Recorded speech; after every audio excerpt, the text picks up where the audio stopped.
Hey everyone, let's talk a little bit today about push notifications and how you should be using them. Now, push notifications are a powerful tool. Statistically speaking, they have a higher open rate than email, and they can be incredibly effective for engaging with your user base. When used correctly, push notifications, they can significantly increase the value of your app to your users. In fact, according to Urban Airship, one of the leading push notification companies, good push notifications can double your app's retention rate over a 6-month period. You can use them to alert the user of new content and update them on transactions and developments that interest the user, like scores of sport teams they care about, weather places they might be visiting soon, that sort of thing. And when you use them carefully, push notifications can be a fantastic tool to build your brand and offer promotions and targeted sales that are relevant to the specific user. We're going to be talking about all the great ways that you can use push notifications soon enough. First of all, though, let's talk about some ways that you shouldn't use push notifications. Now, there's two basic mistakes that are often made concerning push notifications, and these two misuses of push notifications are going to annoy your users, cause them to delete your app, and in some extreme cases, you'll even get you blocked from Apple's push notification servers. The first and most obvious is spamming your users. This is the number one misuse of push notifications, and in a lot of ways, it's the reason that push notifications can have a bad rep in the minds of some people. Now, what entails spamming your users exactly? How do you know when you're crossing the line? Here's some quick ways to tell if you're pushing garbage. Your push notification is about you and not the user. You're sending a push because you want them to do something for you only, like reopen your app just to increase your daily active user count. You send push notifications all the time. Now, even the best of messages and most thought out of pushes can end up being spam if you send it too often. Very few people want to be getting push notifications on the hour. For most people, even several a day is too much. The frequency that you should be sending out push notifications really depends on the core functionality of your app. But be smart and err on the side of caution. Don't overdo it. Alright, ask yourself if your push is relevant to your user. Are you sending out a push telling them that their favorite sports team won, or do they get a push every time any team wins? The biggest indicator of spam is irrelevancy. Spam could really just be summed up as information the user has no reason to care about. So always strive to make your pushes context aware. Just because the user downloaded your app doesn't mean that they really want to download and try every single product that you've created. Now let's get one thing straight really quick. The purpose of push notifications is to enhance the functionality of your app and to take the user experience to new heights by promoting relevant information consistent with what your app does. It is not for you to have another marketing channel. Push notifications are a privilege, not a right. Now, I'm not saying that you shouldn't ever tell your users about a great deal or offer, only that most of the time that you shouldn't. And if you do have a special promotion, always make sure that it's highly targeted and relevant to your users. For example, it's okay to let your users know that one of your in-app purchases has dropped in price or is now free, especially if their use of the app makes them a great fit for that in-app purchase. Push notifications can be very powerful for increasing revenue in this way. Where you start to get into trouble is when you send a push out to all of your users of your productivity apps telling them that your Zombies vs. Ninjas game that you just made has been approved in the App Store. Now, one really good indication of whether you're spamming or not is to pay close attention to your app's ratings. Now, you can never make everyone happy, and even the best push might rub someone the wrong way, but if your app ratings are noticeably suffering or dropping because of your push notifications activity, then you're engaging your user base in the wrong way. It's time to step back, evaluate where you're going wrong, and fix it. Do keep in mind that spam is relative. One thing that might be spam for another person could be a steak dinner for another, and that's why relevancy is so important. Who knows, there might even be a demographic group of people out there who really want to hear about your Zombies vs. Ninjas game. Just don't assume it's your entire user base and all of your other apps. The second big mistake is disregarding locale and region. When you're sending a push notification, you need to keep in mind that your app is being used by thousands of people in hundreds of countries across multiple time zones. There is hardly any reason that you should be doing a mass push to your entire user base. You should always be breaking users up by segments, and two of the important segments are where they live and what language they speak. You don't want to send push notifications to people that aren't in their native language, and you don't want to do it at 2 in the morning when they're sleeping. Doing so is not only really ineffective, and it's going to get you zero engagement, but it's also a great way to really make your users tired and mad.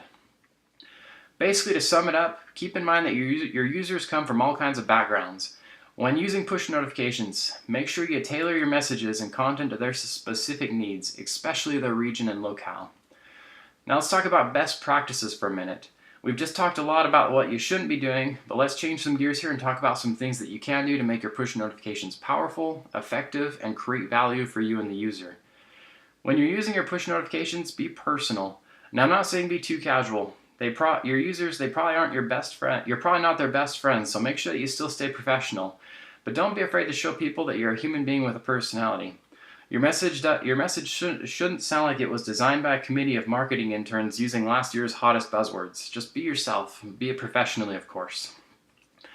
Be relevant. We've talked a lot about this. Your pushes should be relevant to your users. They should provide meaningful content to them. And remember that there is no one-size-fits-all for push notifications. When you're sending a push, you need to consider things like what language they speak, what time zone they're in, how old they are, their gender, how do they use your app, what devices they're using. If you remember to take these things into consideration, you're going to go a long ways in providing them relevant pushes. Now, as human beings, we tend to love consistency. I, for one, really enjoy the fact that most of the time my car starts in the morning, the sun comes up, and my shower water is usually pretty hot. It's when things stop being consistent and it becomes a guessing game as to whether or not things are going to come through, that's when we really start having problems. With your users, think like a good blogger and be consistent. If you send a push regularly about something, keep it that way. Keep things working like clockwork. Nobody wants to hear the score for their game a day late or get a push notification about their meeting way before it's supposed to start. Show your users that you're dependable. This next one's important. Your users, they should be rewarded or benefited in some way by acting on your push notification. You never just want to send out a push notification that does nothing but open your app. Make sure that they're getting something or for taking the time to listen to you. If you're telling them about a new article or new content, take them to where they can take them to that section in your app when they open it. Now, a lot of apps, especially games, they try to increase user retention and engagement by detecting which users aren't coming back and basically sending them a message that says, "Come back, I miss you." Even a lot of good apps do this, but there's a better way, and that way is to provide a meaningful action for them when they open up your game or app. Let's take a look at a push notification from Plants vs. Zombies. Now, first of all, you'll notice that they just aren't saying the same old thing. They use different messages to create variety, which is good. More importantly, though, let's talk about what happens when you open the app or act on this push notification. In Plants vs. Zombies, Treasure Yeti is a rare zombie that sometimes appears on a level. If you defeat him, you get to open his lunchbox, which contains a useful item or reward. It's actually kind of a fun thing to do. From a marketing standpoint, though, it's pretty brilliant. Now, Plants vs. Zombies, they could have just sent out a push asking their users to come back and play the game, but instead they didn't. What they've done here is they've provided a meaningful action associated with their push. In this case, it's defeating Treasure Yeti. Now, users are going to go into the app for a specific purpose. PopCap achieves what they set out to do, which is getting you to play Plants vs. Zombies again, and the users get to do something cool. They get to go do something and get cool stuff, so everyone really wins when you do it this way. So just don't do meaningless pushes. Make sure your users go into your app to do something. Remember how we talked earlier about how too many push notifications can be considered spam? No matter how good and relevant the content is, if the frequency is too much for the user, they're going to get fed up. A fantastic solution to this is to give the user control over what notifications they want to get.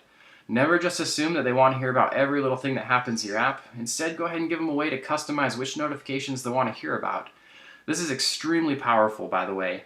Your users are going to know for themselves, they're going to know themselves much better than you know them, and if you allow them to be in charge, you're going to make your life a lot easier to be relevant to them. Do this one simple thing and your users are going to love you for it. You will have almost no push notifications going to people who don't want to get them. Always keep one basic rule in mind. Your push notifications should serve the user. Their entire purpose is to take what your app does and make it work even better for your user. Honor this rule and you'll do fine with push notifications. And of course, don't be afraid to monitor or tweak. Make sure that you're collecting data and evaluating it to see how you can do better. Remember that data should drive your decision making in almost everything you do, and push notifications are no exception to this. Always be looking for ways to measure and improve. That basically wraps up this lecture. If you follow these simple guidelines that we've discussed here, your push notifications will exponentially increase the value of your app. Do push notifications the right way, and you're going to increase customer engagement, become a stronger and better brand, and if used wisely, push notifications can be a very powerful tool. Use them the wrong way though, and you're most likely going to get your app's push notifications turned off completely, or even have your entire app deleted by the user. So thanks again, everyone. As always, let us know what you think of, or if you have any questions in the comments, be sure to let us know. And we'll see you next lecture.